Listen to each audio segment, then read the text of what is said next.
empresto aqui o Zoom. Então, boa noite, seja bem-vinda, né? Fazia um tempo que a gente não se encontrava por aqui, eu digo em relação à Marinha, né? E assim, a leitura tem sido bem produtiva em relação a gente começou na parte do amor do Senhor por nós, né? Sendo representado pela história de Oséias.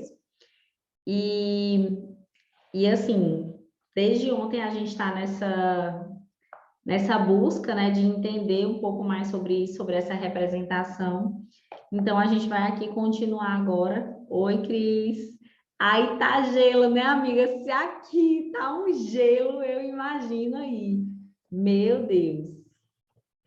E aí, continuando de onde a gente parou ontem, é na página 179, que fala que o amor que não se envergonha. A Marinha estava aqui, acho que ela caiu, mas enfim. Ao encontrar Gomer, Oséias viu que ela não vestia mais as roupas finas que ele lhe dera. Tinha o cabelo em total desarranjo e as unhas maltratadas.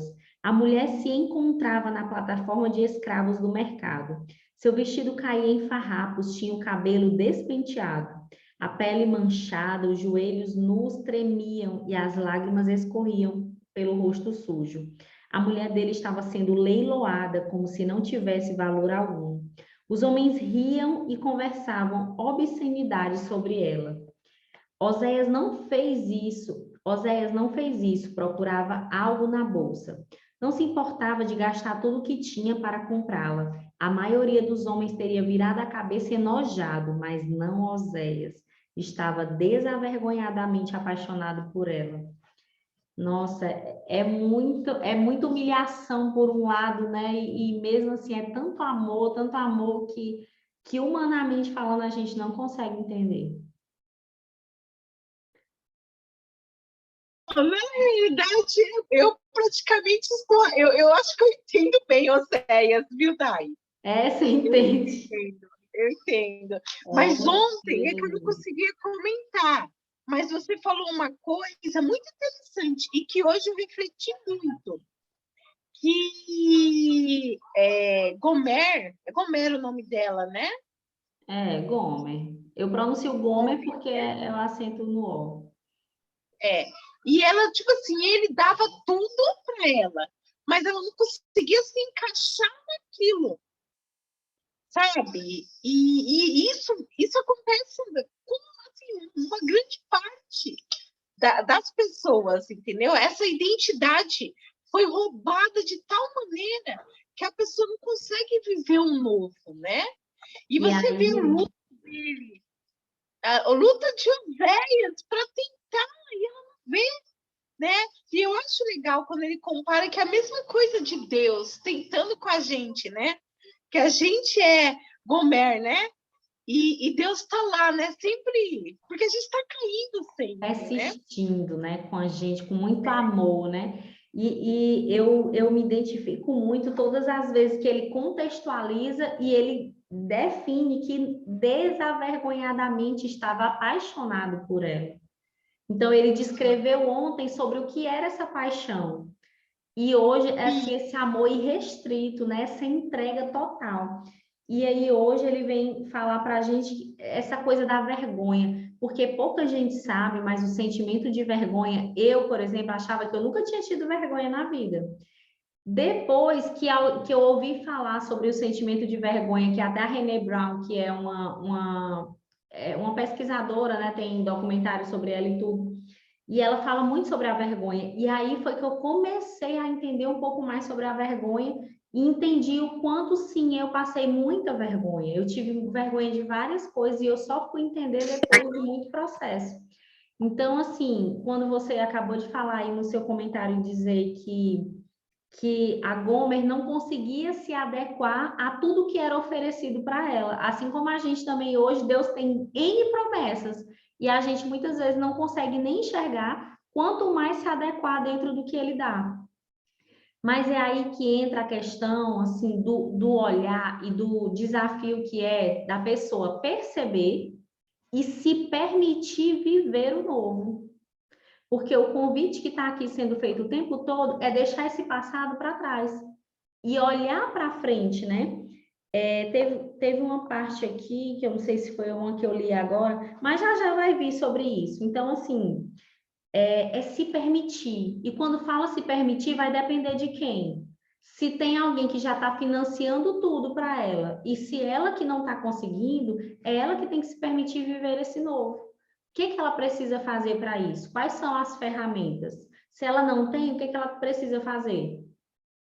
Buscar, né? Então, isso é a responsabilidade, né, de cada um, individual. Tanto é que no final de semana, alguém, né, a gente entrou numa conversa sobre um pouco disso, até foi começado pela questão que a Marinha colocou, né, do depoimento dela, e aí eu comecei a compartilhar, e a dona Marta também falou algumas coisas e tudo. Aí depois eu fui falar com a Marinha. Marinha, você entendeu o objetivo da conversa lá? Porque às vezes a gente fala tanta coisa, e a pessoa, né, que começou a conversa nem consegue mais se encontrar. Então, assim, muita gente diz assim, mas é porque eu não sou perfeita,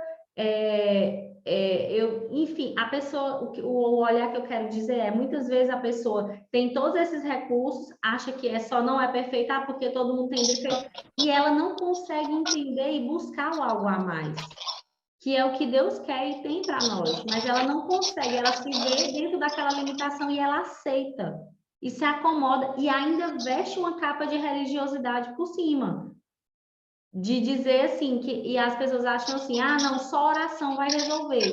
Oração é o primeiro e o último recurso, mas na oração Deus só vai te incluir, Deus vai colocar pessoas, mas o buscar mesmo, né, o agir é seu. Até o pecado, até os milagres quando aconteciam. Maria, vou só desligar teu áudio que tá chiando muito aqui. Mas aí você está querendo dizer de uma oração com ação, né? Porque eu não sei se tu viu lá no grupo, mas acabou que a sensação, pelo menos que deu para mim, é que estava sendo falado só da oração, que só a oração era o recurso. E a oração é o primeiro e o último, mas no meio disso existe a minha ação, porque o Espírito Santo não vem fazer, sabe? Ele não vem fazer por mim. Deus, e é isso Jesus, que eu não estou tentando vem. falar. Como eu falei para você que eu entendo também Oséias, porque eu vivo mais ou menos isso que está acontecendo aqui. Eu sei que a gente tem autorresponsabilidade sobre os nossos atos e a gente não muda o outro. Mas quando a gente está cheio de Espírito Santo, a gente termina mudando o nosso ambiente, né? E as outras pessoas são tocadas. Mas quando a pessoa também não quer, que foi o que aconteceu com o Gomé, ela não queria. Ela não queria, entendeu? Ela gostava do que Oséias oferecia, mas ela não queria também, né? Isso, e aí ela não queria porque ela não queria, e a gente pode entender por quê. Porque ela não conseguia, como você disse, se encaixar, porque na visão dela ela não tinha valor. Ela não conseguia perceber, né? E aí, muitas vezes são as nossas e você sabe que a aula de ontem foi uma resposta de oração para mim entender. Você entendeu? Porque realmente, tipo assim, tá? Aí você pegou e até frisou, eu até marquei. A autossabotagem dela, você falou autossabotagem era tão grande que ela não sabia viver bem naquilo, né? Naquele ambiente. Que é o que mais ou menos acontece na minha vida em relação à situação que eu vivo. Aí olha só a estratégia de Deus. Ele abandonou? Não, ele não amou incondicionalmente. E uma coisa que depois eu tenho minha ignorância, se você puder comentar agora na gravação, senão você fala de novo. Você sabe como termina essa história? Eu não lembro, sinceramente eu não lembro da história da Bíblia, realmente eu já li uma vez, mas na internet, mas eu não achei. Mas é lendo um livro de Oséias, é porque eu não revisei o livro, mas depois eu posso ver e compartilho contigo o meu entendimento. Depois eu leio. Tem um livro falando sobre isso, depois eu posso procurar e te mandar qual é. Então, e aí foi muito legal, mas eu gostaria de acreditar de verdade que isso virou outra chave dentro do meu cérebro.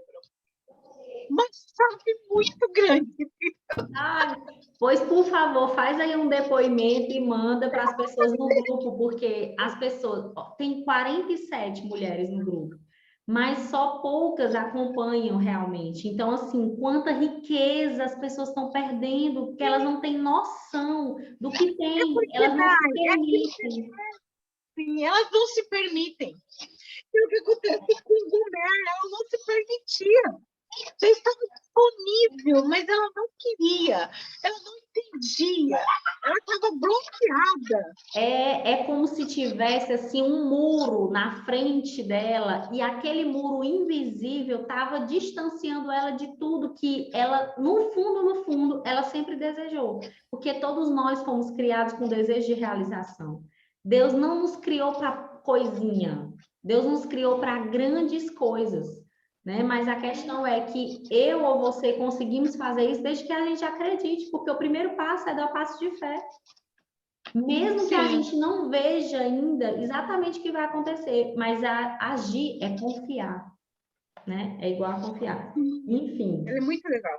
e aí, que bom. E aí, voltando aqui, aí tem o versículo que fala assim: Disse-me o Senhor, vai outra vez, ama uma mulher amada de seu amigo e adúltera, como o Senhor ama os filhos de Israel. Embora eles olhem para outros deuses e amem bolos de passas, e amem bolos de passas. Ou seja, né, ficava adorando outras coisas, mas não olhava para o próprio Deus. Comprei-a, pois, para mim, por 15 peças de prata e um homer e meio de cevada. E lhe disse: Tu esperarás por mim muitos dias. Não te prostituirás, nem serás de outro homem. Assim também eu esperarei por ti.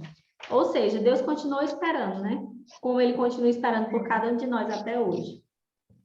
Os homens riram de Oséias. Deve ser um tolo, disseram. Quem pagaria tanto por tão pouco?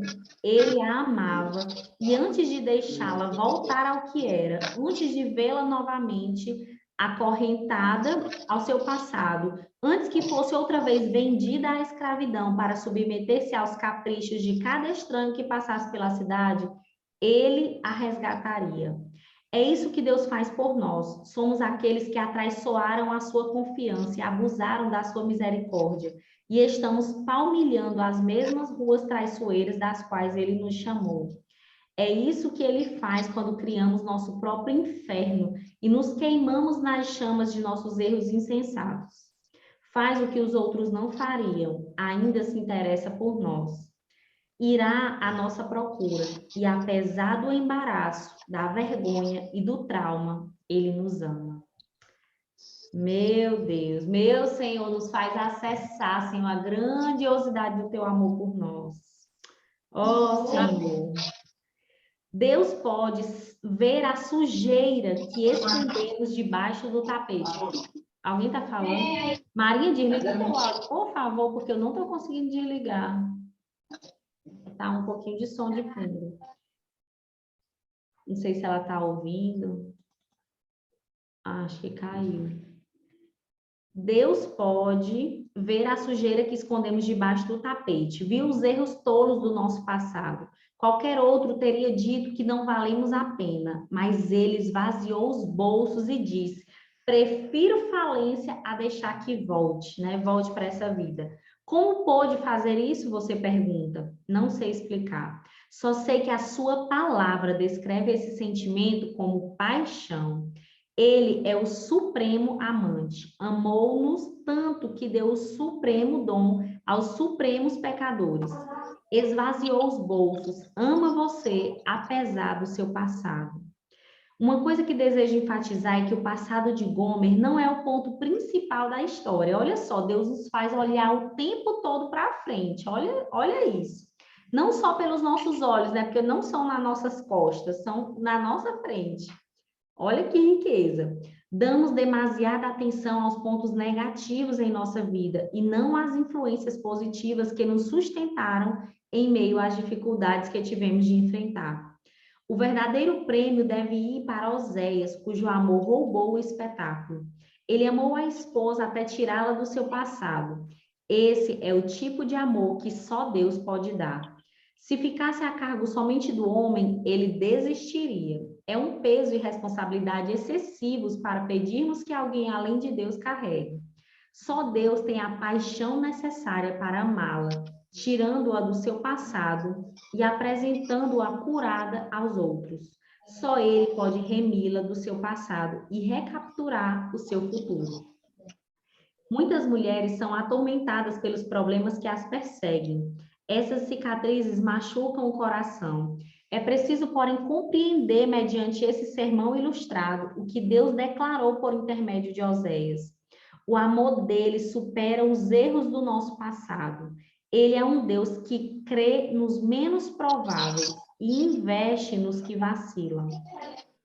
Gente, só Deus investe nos que vacilam e nos improváveis. Meu Senhor. Veja a confiança dele em você e deixe que ela lhe dê forças para crer em você mesma. O que te faz, muitas vezes, né? Tenta aí trazer à tua memória, busca na tua memória, o que muitas vezes te faz gerar uma falta de confiança, uma insegurança, uma falta de fé? E dentro dessa busca, começa a colocar mais isso diante de Deus e não mais aceitar essa situação. Porque Deus é aquele que tem investido um alto preço em mim e em você. E Ele deu dons, Ele deu talentos, habilidades, vida. Ele deu vida. E só de te falar que deu vida, essa palavra já deveria resumir tudo, tudo. Como foi falado em um momento aqui do livro, nós acordamos pela manhã. E muitas vezes a gente vê o problema tão de perto, como se fosse aqui minha mão. Até representei esse treinamento que eu fiz. Tão de perto, que não consegue enxergar mais nada ao redor. Então, quando você começa a se distanciar e a aprender a treinar o teu olhar para as coisas boas, para as positivas, para as possibilidades, que é o que Deus faz o tempo todo conosco, porque Ele vê vários erros. Aí Ele diz assim, filha, é o que você viveu até aqui, mas a minha história contigo é o que você vai fazer com tudo isso, esses recursos do que veio até aqui, para transformar naquilo que você tem potencial para ser, para que eu quero que você seja. Então, ele continua investindo dia a dia. Se você pensar, cada segundo do teu tempo é um investimento de Deus em você, porque ele continua acreditando, sabe, e valorizando a forma que ele te fez. E hoje uma coisa que eu vejo assim, uma grande casca de banana, um erro, um buraco sem fundo que tem acontecido, é a destruição da autoimagem, assim, não vou nem dizer destruição, mas assim, o enfraquecimento da nossa identidade baseado naquilo que a gente frequentemente vê pelos estímulos excessivos de redes sociais, por exemplo, e o excesso de comparação. Então, há tanta comparação que esquece de quem é, de fato. E é verdade, viu, Dai? Eu mesma, tô tentando nem mais ver tanto rede social, porque você se distrai muito do seu foco. Tipo, eu tento ver aquelas pessoas que eu sei que vai me trazer um conteúdo diferenciado, sabe? Mas minhas fichas, elas caíram muito em relação à rede social, sabe? Porque tem gente que trabalha só com isso, que vai ganhar dinheiro com isso. Então, ele vai criar situações para te prender ali. Então, a gente tem que entender isso também, né? Que existe quem trabalha, quem assiste. Tipo, aí você tem que escolher aquilo que você vai, porque senão... Se você vai ser produtor ou produto. Porque só existe esses dois lá dentro. Ou produtor ou produto. Né? Quem você quer ser, né? Enfim. E aí, já a gente vai falar sobre essa questão de ganhar dinheiro, né? De fazer dinheiro. Eu gosto de falar fazer dinheiro, que é o que tem aqui logo em seguida, o próximo capítulo. Aí ele fala aqui, seja bem-vinda, viu, Kelly? Estou te vendo agora, feliz de você estar aqui. Cuidado, Deus está trabalhando. Olha esse título. Esqueci de dizer-lhe, Oséias conseguiu a esposa de volta. Ele a tirou da plataforma e levou-a para casa. Pagou o suficiente por ela para torná-la sua escrava, mas disse, não será minha escrava, mas minha mulher e eu, seu marido. Ele pagou de novo um preço por ela e era um preço que ele estava comprando uma escrava, mas aí ele disse, não, mas eu não te comprei para ser minha escrava, eu só comprei para te ter do meu lado de novo, Mas eu sei valorizar você por quem você é, né? Você é minha mulher e você vai viver essa função e não como escravo. Olha que amor. Aos poucos, com os pontos cuidadosos de um alfaiate especializado, ele emendou os pedaços do coração dela e reconstruiu a sua autoestima. Curou os pensamentos dela, tocou o seu passado, restaurou o que a vida tinha destruído. Veja bem, Deus é o Senhor do seu passado. Repete aí de onde você está. Deus é o Senhor do meu passado. Eu não lembro se está sendo falado aqui, mas assim, porque eu achei muito sábio quando o autor fala isso, Deus é o Senhor do seu passado. Porque o inimigo de Deus, ele só vê o nosso passado.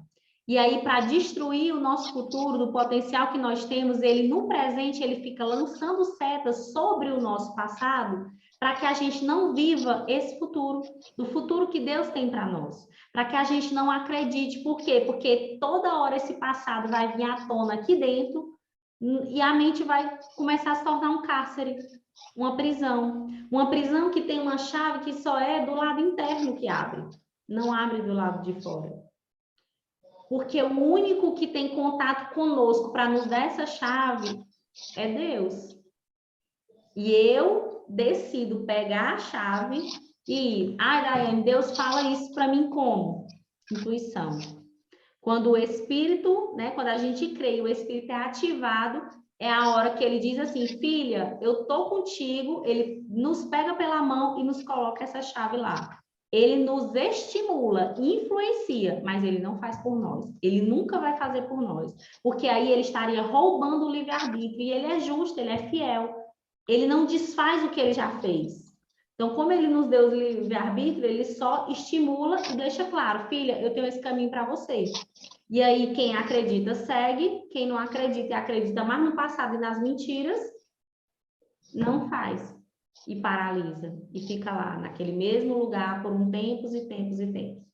Eu estava pensando hoje sobre o inverno. E o inverno, para mim, é isso, esse tempo de deserto, de reflexão, e que tudo isso é importante para quê? Né? Então, toda essa história de passado, todos esses erros é importante, sim, porque são materiais para a gente construir o nosso futuro, olhando para o passado apenas como aprendizado, né? Como essa chave de possibilidades, novas possibilidades a partir de então. Se algum dia... deixa eu ver.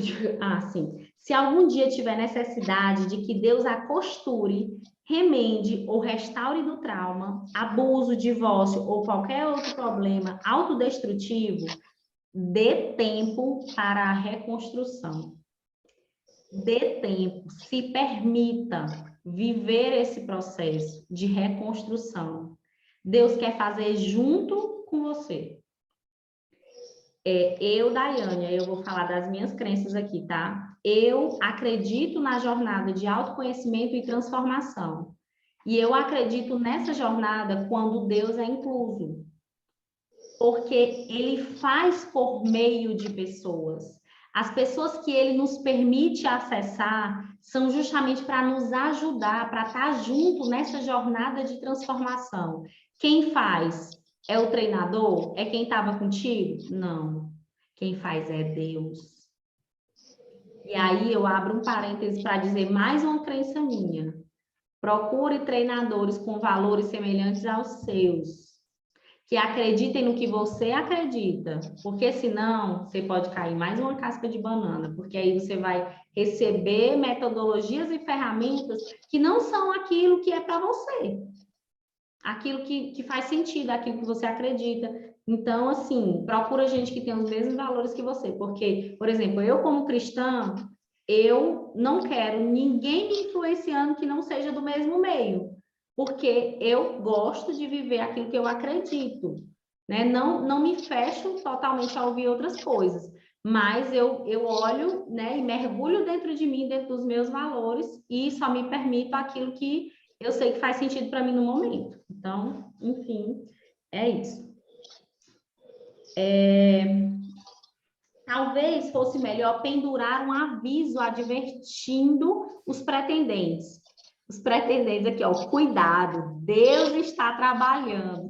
Será que tem isso no seu, pelo menos uma placa assim no seu coração, invisível, uma placa invisível que diz assim, Deus está trabalhando? Ou se você conseguiria colocar isso de forma visível e dizer, Deus está trabalhando, né? Um momento de restauração é necessário. Enquanto isso acontece, para que não aconteça de você entrar em outro relacionamento e acabar sendo ferido ou ferindo outra pessoa por causa dos seus traumas do passado. Muitas vezes vi damas que se precipitaram na ânsia de curar-se e reabriram as velhas feridas. Olha só o erro, o pecado aqui, vamos dizer assim. Você é literalmente um canteiro de obras até que ele a renove. Escombros e restos terão de ser removidos por ele durante algum tempo. Mas quando tudo estiver acabado, você estará completa, como o nome Gomer sugere. Eita, gente. Colossenses 2:10, ele cita, também nele estáis aperfeiçoados. Ele é o cabeça de todo principado e potestade. Você talvez se pergunte por que gastei tempo descrevendo cuidadosamente o amor antigo escondido nas crônicas dessa história do Velho Testamento. Vou dizer-lhe a razão. Esta é uma oportunidade rara de Deus ensinar-nos algo que não podemos compreender plenamente. O Senhor quer que você saiba que está disponível para amá-la e tirá-la do seu passado. Esta é a tarefa dele. Você não vai encontrar marido humano com capacidade para consertar os pontos danificados do seu passado.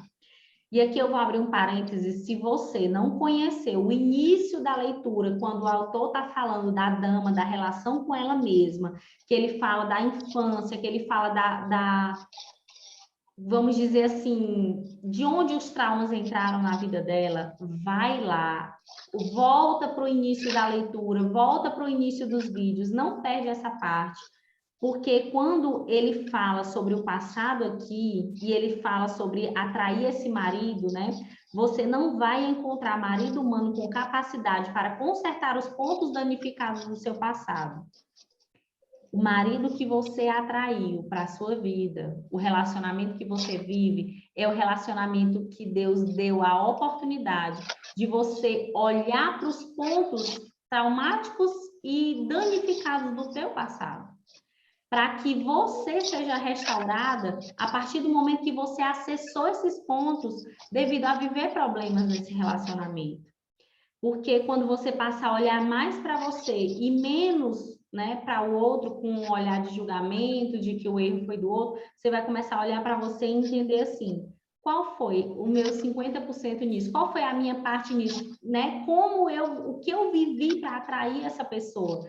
E o que precisa mudar em mim para que esse tipo de comportamento que o outro tem hoje não se adeque mais a quem eu sou hoje, a quem eu quero me tornar, a quem eu me tornei, então, depois que você viver essa jornada de autoconhecimento, de fato, né? Então, assim, e permitir com flexibilidade que o outro se desenvolva, porque vai ser mais um tempo. Se você teve o seu processo, o seu cônjuge vai ter o processo dele, e o tempo é de Deus e dessa pessoa. É ele e Deus também. Aí talvez você pergunte, tá, Daiane, como dama, o que eu posso fazer por ele? Orar, se consagrar e ser a mudança que você quer ver. Para inspirar. Ele vai começar a entender que para ele se adequar, né, se equilibrar com você, ele vai ter que dar outros passos, vai ter que chegar no outro nível, sabe? Então, é bem essa a intenção do que eu quero dizer aqui para vocês. Então, continuando aqui, muitos homens desmaiam quando reconhecem que estão carregando nos ombros questões não resolvidas. Quando têm de provar a si mesmos porque outros homens o fizeram, ficam amargos e sombrios. Deus não é assim. Ele esvazia seus bolsos para poder curá-la antes de apresentá-la a qualquer outro a quem possa amar. Gente, para perceber a lindeza que está sendo falada aqui. Oh, Senhor, não me faltam palavras. Ele esvazia seus bolsos, ou seja, ele investe, gente, tudo que ele pode, tudo que ele tem em nós. Ele esvazia os seus bolsos para poder curá-la antes de apresentá-la a qualquer outro a quem possa amar. Ele declarou que conheceremos a altura, a profundidade, a largura e o comprimento do seu amor. Ao captar, porém, um pequeno lampejo desse sentimento nessa história de amor, sentimos-nos reverentes. E eu espero que esse seja o seu sentimento, né? De reverência, de também um desejo de uma entrega total para conhecer e desfrutar desse amor verdadeiro. Não sei o que aconteceu com você, não sei onde estava ou com quem estava. Não posso ver os muitos incidentes ou acidentes e traumas aos quais sobreviveu. Mas pergunto-me, a fragrância do seu perfume mascara o odor do seu passado? Posso quase ouvir o grito sufocado das crianças que sofreram abuso, cujos problemas da infância estão agora sepultados por baixo de vestidos de seda e bolsas de grife. Se eu prestar atenção, posso escutar o choro das mulheres estupradas na escuridão e forçadas a guardar segredo durante o dia. Quase posso ver as lágrimas caindo de olhos sofridos no meio da noite. Posso ver o traço que deixam ao descer pelo nariz e cair silenciosamente no travesseiro. Nenhum de nós pode mudar o que fomos ou de quem fomos antes. Entretanto, é importante compreender que o Deus que conhece nossos mais íntimos segredos já limpou a sujeira debaixo do nosso tapete e continua nos amando. Ai, Deus, nenhum de nós pode mudar o que fomos ou de quem fomos antes. Entretanto, estou só repetindo, entretanto, é importante compreender que o Deus que conhece os nossos mais íntimos segredos, os mais íntimos, aqueles que você nunca falou para ninguém, ele já limpou essa sujeira debaixo do nosso tapete e ele continua nos amando. Ele não nos ama pelo que nós fazemos por ele. Ele nos ama por quem nós somos. Ele nos ama tão perfeitamente que quando outros zombaram, riram ou até escarneceram ao nos ver na plataforma de escravos, decidiu: ainda quero você. Ele chegou, olhou de frente e ele disse: eu ainda quero você, não é outro. Porque talvez você pense assim: não, Deus, eu tenho um problema demais, eu sou imprestável demais, eu não sou bom o suficiente. Escolhe outro que é mais qualificado, que é melhor. Aí Deus diz assim: não, esquece tudo isso, eu quero você. É você que eu quero investir, é você que eu quero, né, que eu paguei o preço, é você que eu quero. Eita, Deus bom. Ainda que muitos homens a tenham tocado, que a vida tenha abusado de você, que mulheres a tenham maltratado, que as circunstâncias possam tê-la atraiçoado, Deus ainda quer você. Fala aí, Deus me quer, Deus me quer, Deus me quer. Por mais horrendo que seu passado possa parecer aos olhos e para os que a rodeiam, ele precisa que você saiba que é o Senhor do seu passado. Meu conselho é que esqueça as coisas que ficaram para trás e avance para as que estão diante de você. Recomendo que corra o mais depressa possível para o futuro, distanciando-se da adversidade. Desafio-o a tomar as asas do amanhã e voar para o seu destino. Desafio-o a seguir em direção a novos horizontes. Acomode-se nessa nova situação em sua vida. Não volte ao passado. Você já está livre. Dessa vez deve ficar firme e não se deixar mover. Não haverá volta ao passado. Aí ele cita Isaías 52, 1 a 3 e fala: desperta, desperta, reveste-te da tua fortaleza, ó Sião. E Sião aqui representa o povo de Deus. Veste-se das tuas roupagens formosas, ó Jerusalém, cidade santa, porque não mais entrará em ti nem circunciso e nem imundo. Sacode-te do pó, levanta-te e toma assento, ó Jerusalém. Solta-te das cadeias do teu pescoço, ó cativa, filha de Sião. Desperta, ó cativa, filha de Sião, quebra essas cadeias do pescoço, sabe? Tira essas coisas que querem te prender, porque quem o Filho liberta fica de fato livre. Quem ele liberta fica de fato livre, ele já libertou, ele já fez, rompeu com esse passado. Da mesma maneira que Deus livrou Israel, ele a livrará. Você está agora livre do seu passado, livre dos seus fracassos e desafiada pelo seu futuro. Um dia melhor à espera. Se puder perdoar-se e aceitar o perdão dele, não há nada sobre o ontem que possa atrapalhar o seu amanhã.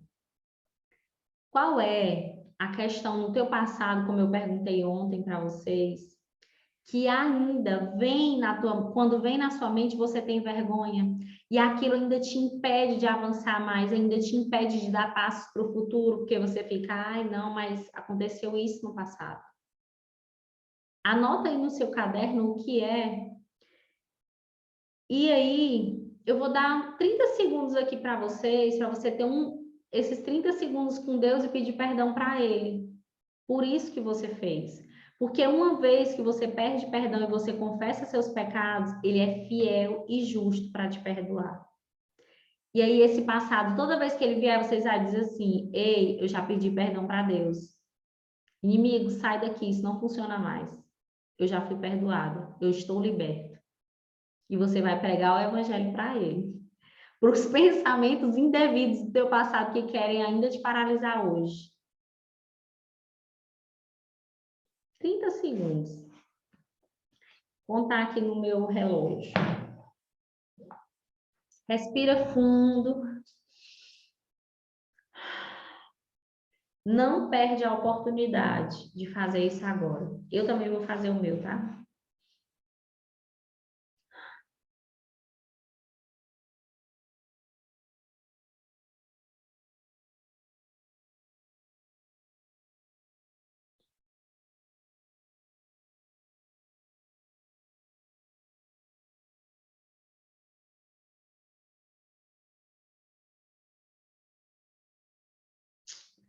Amém.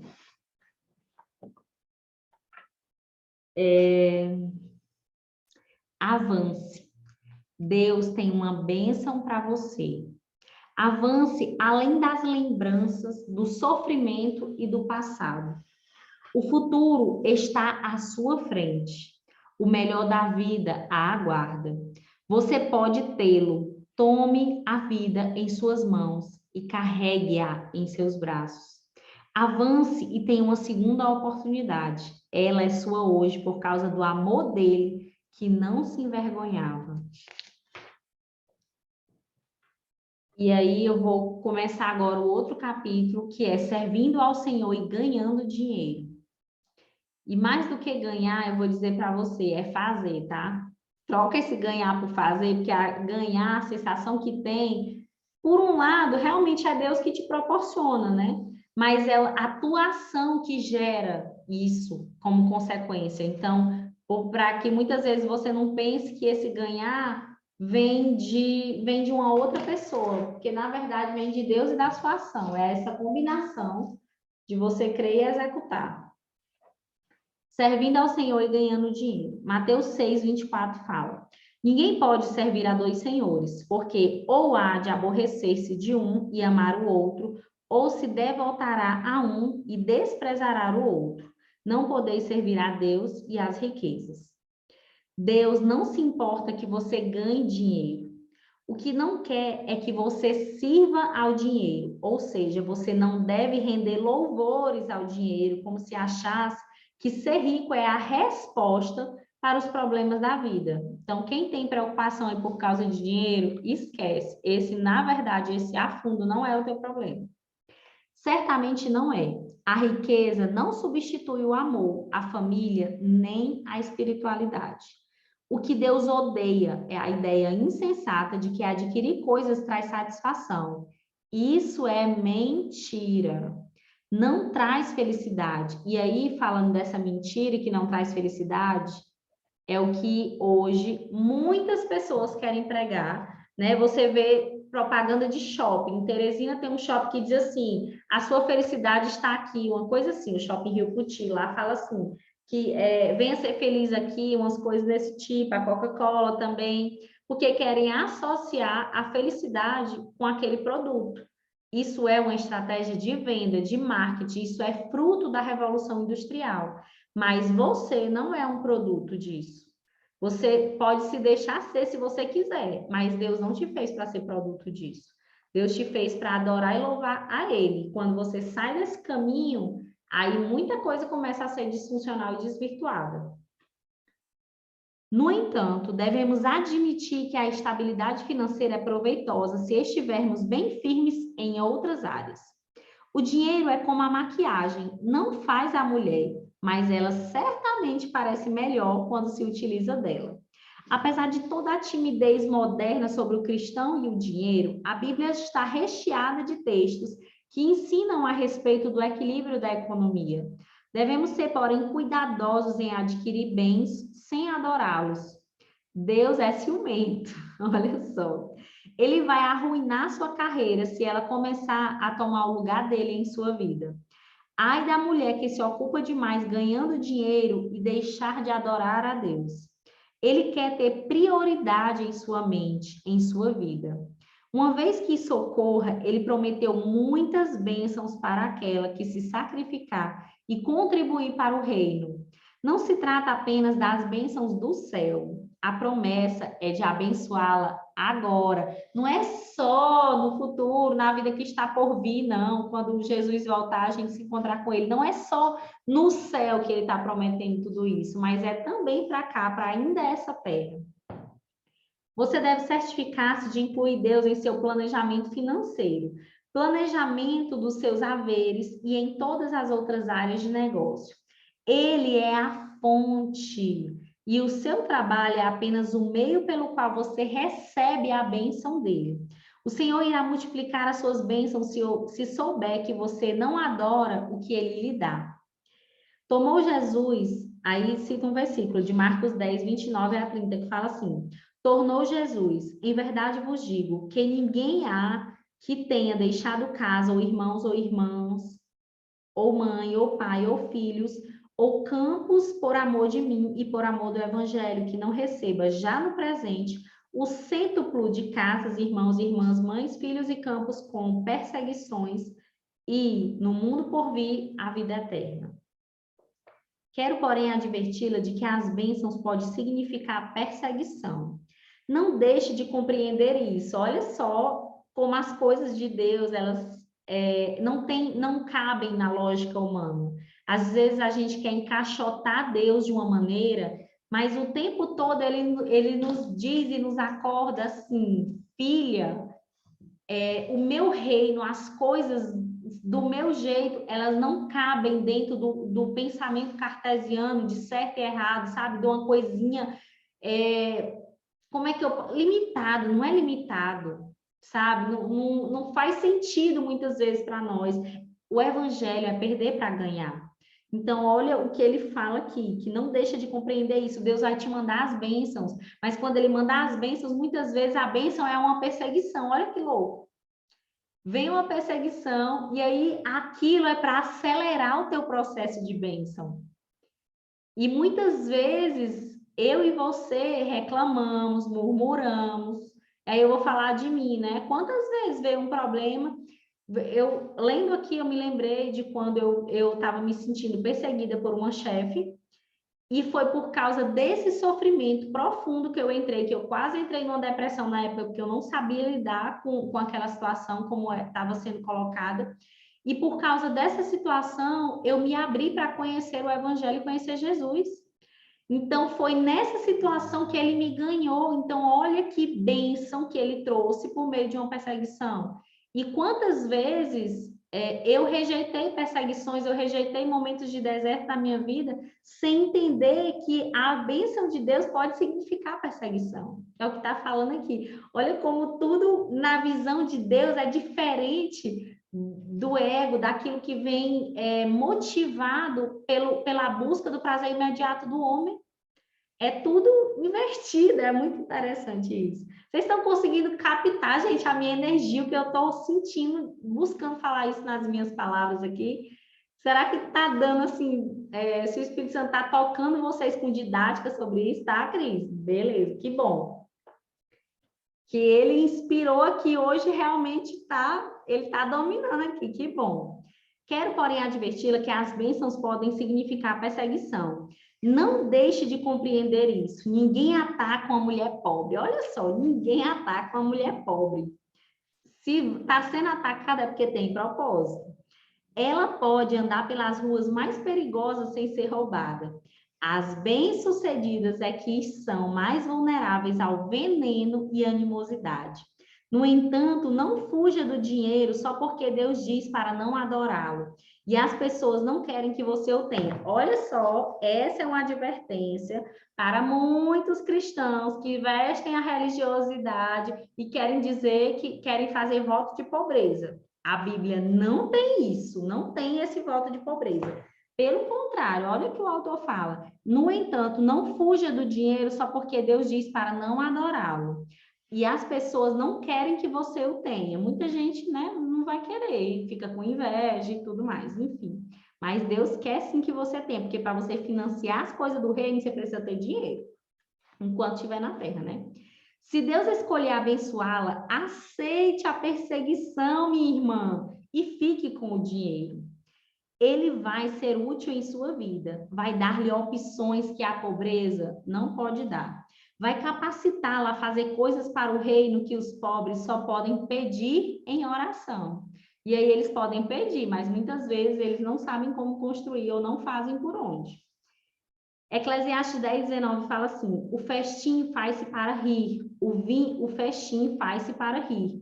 O vinho alegra a vida e o dinheiro atende a tudo.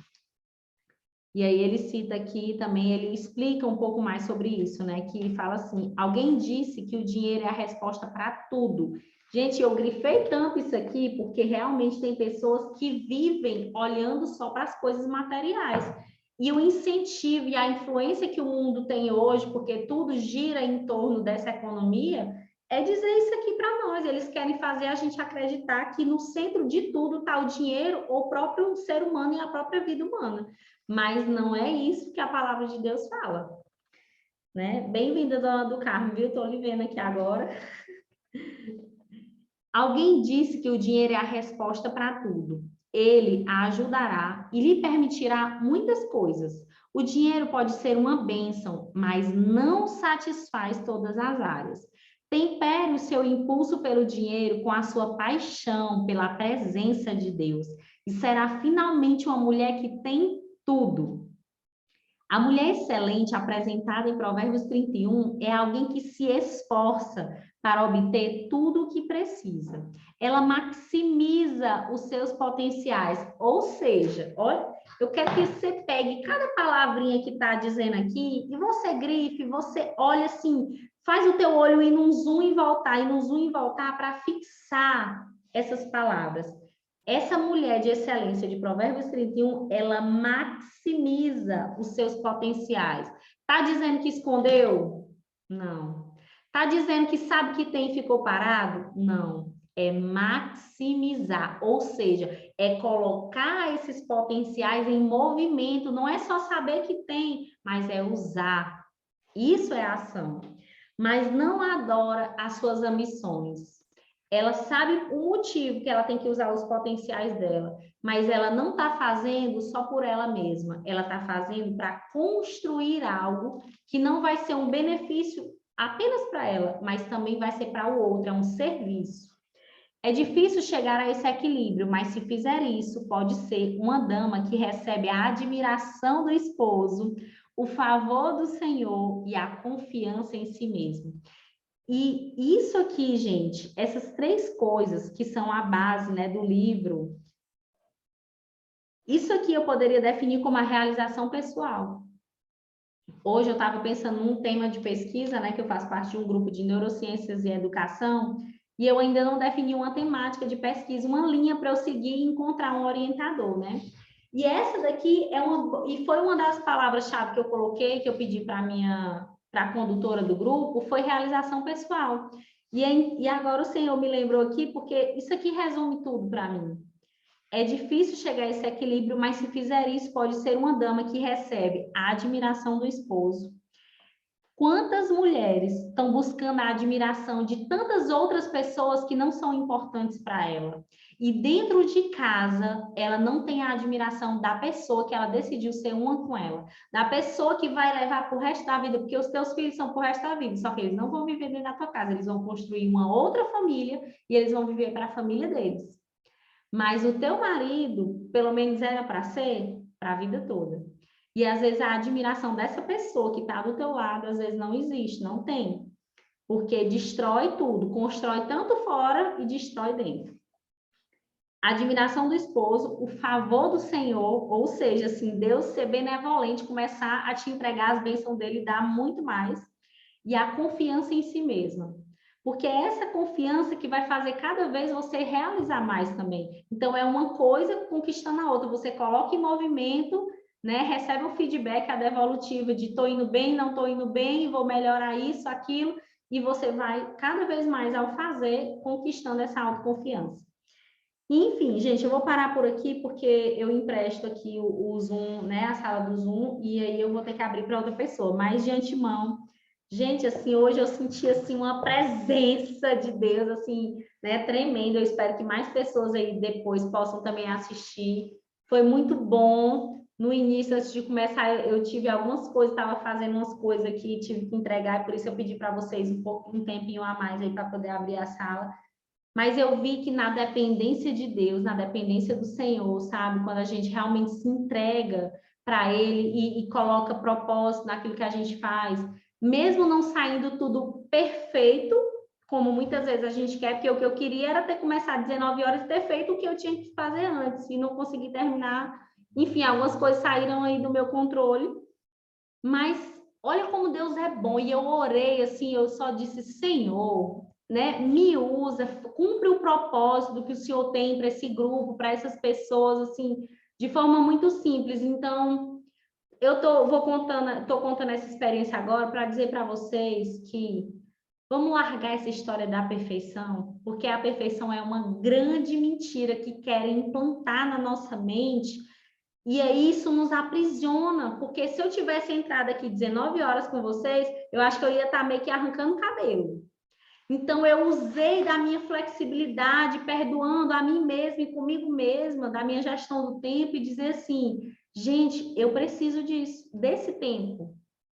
Porque aí eu me dei um tempo para eu comer, me dei um tempo para eu olhar, pelo menos na cara do meu marido, assim, um minuto para ele. Então, assim, se permitam, né? E eu digo isso, e o primeiro ouvido que está perto, né, é o meu. Então, eu estou começando a exercitar mais essa minha flexibilidade, eu convido vocês também a fazer isso, sem julgamento, sem autocrítica, se percebendo, se entendendo e cada vez mais se aperfeiçoando, mas aprendendo sempre, tá? Então, por hoje é só. Beijo, eu amei estar com vocês. Amanhã tem a palestra, quem vai ministrar é a Gleucha, maravilhosa, uma palestra do poder da autorresponsabilidade. Assim, eu acredito muito. Gente, eu fiz um treinamento segunda-feira justamente sobre esse tema. Quantas pessoas estão precisando ouvir, entender e se libertar? É muito transformador essa jornada. E eu quero muito que vocês participem, eu quero muito que vocês também se entreguem a viver isso. E lembrando que isso também é uma forma da gente, em algum momento, ser remunerado. Então, se vocês puderem também aderir ao curso, a gente vai apresentar o curso para vocês, né, dentro dessa jornada, para que vocês também participem e aprendam a se desenvolver cada vez mais, viu? E é isso, deem feedback para a gente, do que vocês estão achando, do que vocês estão gostando, do que não, do que vocês mais querem, porque a gente quer muito continuar contribuindo com cada um de vocês, vivendo nosso propósito, tá bom? Então, amanhã, 15 horas, a gente encontra aí com vocês para essa palestra. Um beijo, fiquem com Deus e até mais. Tchau, tchau.